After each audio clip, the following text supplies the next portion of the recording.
It started as a dare. James, Lisa, and Mark had heard all the stories about the abandoned Blackwood Manor on the outskirts of town. People said the house was cursed, that those who entered never truly left. Shadows moved inside even when the house was empty. Whispers drifted from the windows at night. But they were skeptics. Ghosts weren't real. So on a cold autumn night, they decided to prove it. They arrived at midnight. The house loomed in the darkness, its once grand structure now a rotting skeleton. The windows were cracked, the porch sagged, and the front door creaked open as if inviting them in. Mark chuckled nervously. Guess we're expected. They stepped inside. The air was thick, stale. A strange, musty scent filled their lungs, like old wood and something rotten. Lisa turned on her flashlight, the beam cutting through the darkness.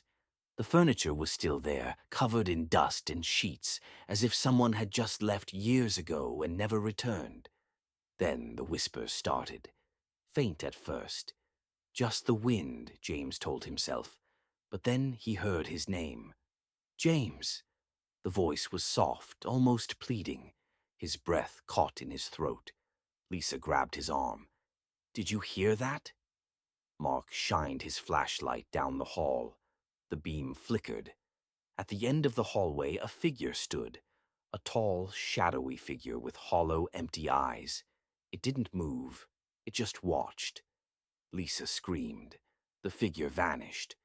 Mark laughed, but it was forced. Just a trick of the light. But his hands were shaking.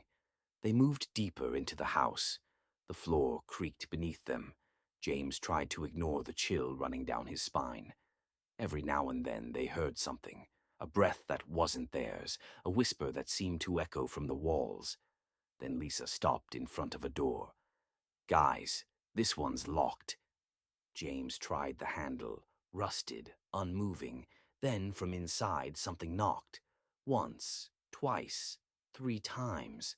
Lisa stumbled back. Mark grabbed her wrist. We're leaving. But the house had other plans. The door burst open, slamming against the wall. Cold air rushed out.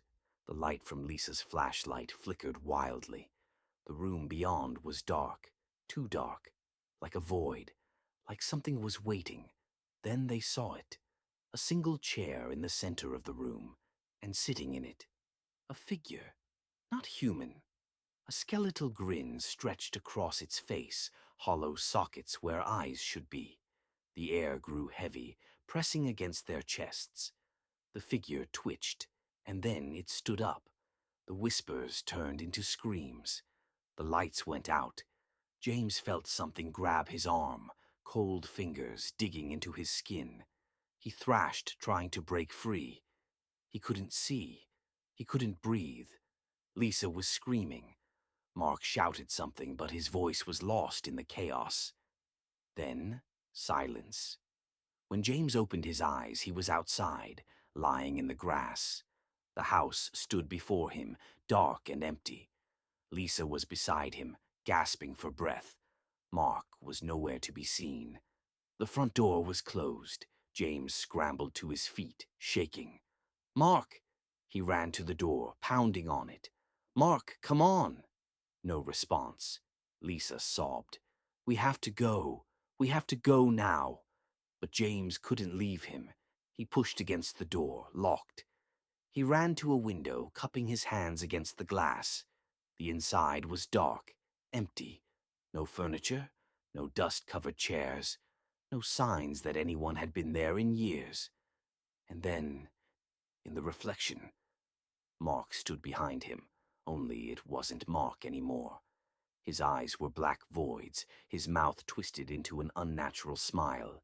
His hand reached for James's shoulder. James screamed. Lisa yanked him back. There's nothing there. But James knew what he saw. They ran. Neither of them spoke as they tore through the woods, as if speaking would invite the thing to follow. When they reached town, they told everyone what happened. But no one believed them. The house had been abandoned for over a century. No furniture, no signs of life, no way in. and no one named Mark had ever lived in their town. James refused to believe it. He went back the next day.